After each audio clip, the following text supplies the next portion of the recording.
एक अहम सवाल है। घर में सुख समृद्धि खुशहाली के लिए, माँ लक्ष्मी को मनाने के लिए और कर्ज से मुक्ति पाने के लिए कैसे और कहां पर शंख को करें स्थापित, ये बहुत ही अहम सवाल है। पंडित जी बताइए। देखिए, ये सिर्फ कहने की बात नहीं है, बल्कि जो मैं कह रहा हूं ना, ये 100% सच्चाई है।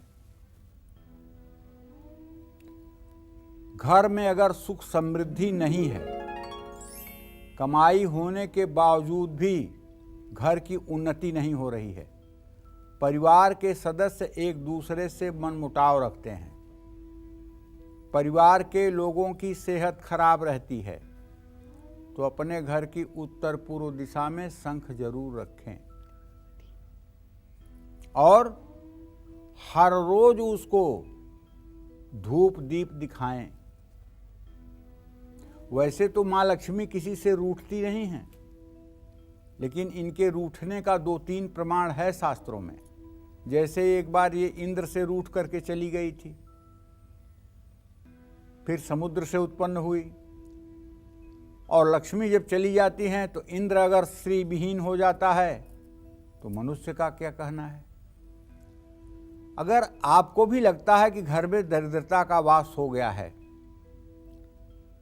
कर्ज से मुक्ति नहीं मिल रही है, अपमान सहना पड़ रहा है, तो आपके अपने घर की उत्तर पूर्व दिशा में दक्षिणावर्ती शंख में जल भर करके रखना चाहिए और हर रोज जल बदलते रहना चाहिए। माँ लक्ष्मी का घर में अस्थायी वास अगर नहीं है, बचत नहीं हो पाती है, तो शुक्रवार को लाल रेशमी कपड़े में मोती शंख लपेटकर अपने तिजोरी में रखना चाहिए। लेकिन अब ऐसा ब्रह्मास्त्र उपाय बताने जा रहा हूं, जिसको करने के बाद गरीबी और दरिद्रता, विपन्नता और अभाव लाखों किलोमीटर दूर नजर आएंगे। ध्यान से सुनिएगा, और अगर अभी तक इस नियम को आपने नहीं अपनाया है तो मेरा आग्रह है, इस गरीबी रूपी दानव से, इस दरिद्रता रूपी दानव से लड़ने के लिए ये उपाय जरूर करिएगा। एक स्फटिक का श्रीयंत्र अपने घर में ले आइए और उसे चांदी की कटोरी में लाल कपड़ा बिछाकर उस पर स्थापित करिए। पीतल की थाली में श्रीयंत्र को रख करके दक्षिणावर्ती शंख में जल भर करके शंख की पूंछ से श्रीयंत्र पर जल गिराइए। इसी तरह से दूध गिराइए, गन्ने का रस गिराइए शंख में भरकर, शहद गिराइए, गाय का घी गिराइए, दही गिराइए और मंत्र पढ़िए। ओम हिरण्यवर्णाम हरिणीम सुवर्ण रजतस्रजाम चंद्राम हिरण्मयीं लक्ष्मीं जात वेदो मयावह। ओम तामहयावह जात वेदो लक्ष्मी मनपगामिनीं यस्याहिरण्यं विन्देयं गामस्व पुरुषानहम् अश्वपूर्वां रथमध्यां हस्तिनाद प्रबोधिनीं श्रियं देवीम् उपह्वये श्रीरमां देवी जूसतां कांसोस्मितां हृदय प्रकार मात्राम।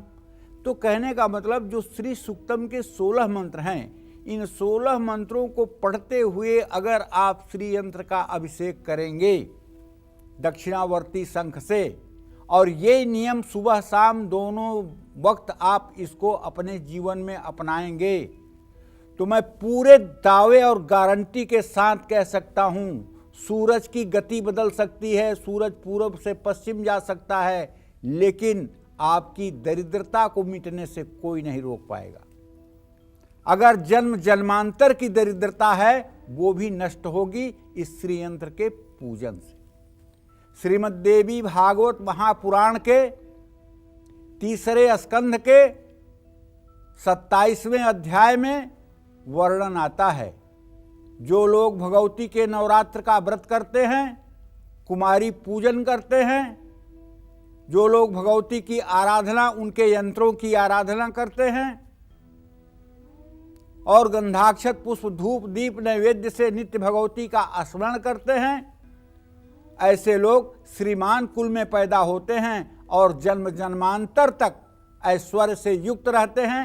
धर्म, अर्थ, काम और मोक्ष, ऐसे व्यक्तियों को चारों पुरुषार्थों की प्राप्ति होती है। इसलिए दक्षिणावर्ती शंख और श्रीयंत्र हर सनातनी धर्म के व्यक्ति के घर में होना चाहिए और उस घर की गृहलक्ष्मी को चाहिए कि और लोगों को समय मिले या न मिले, गृहलक्ष्मी को चाहिए कि श्रीयंत्र का पूजन करें।